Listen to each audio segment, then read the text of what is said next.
Water goddess. ఈ కథ ఒక నీటి దేవత గురించి. చాలా కాలం క్రిందట ఒక నదీ తీరాన్ని ఆనుకొని ఒక గ్రామం ఉండేది. ఆ గ్రామంలోని ప్రజలందరూ నీటి దేవతని ఎంతగానో ప్రార్థించేవారు. అలా ప్రార్థించడం వల్లనే వాళ్ళ ఊరు క్షేమంగా ఉందని ఆ గ్రామ ప్రజలు నమ్మేవారు. నీటి దేవత కూడా వారిని ఎప్పటికప్పుడు కాపాడుతూనే ఉండేది.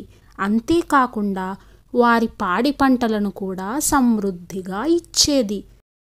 అయితే ఒకసారి గ్రామంలోకి చాలా పెద్ద తుఫాను వస్తుంది. దానితో గ్రామంలోని ప్రజలందరూ వివిధ వేషాలు వేసుకొని నీటి దేవతను ఎక్కువగా ప్రార్థించడం మొదలు పెడతారు. దానితో నీటి దేవత ప్రత్యక్షమై ఏం జరిగింది అని అంటుంది. అమ్మా, ఈ విధంగా వర్షాలు పడితే మా పంట పొలాలు దెబ్బతినటంతో పాటు చెరువు తెగిపోయి మేమందరం కూడా నీటిలో మునిగే ప్రమాదం ఉందని చెబుతారు.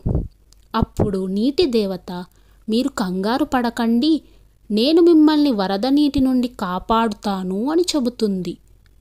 అంతేకాకుండా మీ పాడి పంటలను కూడా నేను తగిన మోతాదులో వర్షాన్ని కురిపించి సమృద్ధిగా ఇస్తానని చెబుతుంది.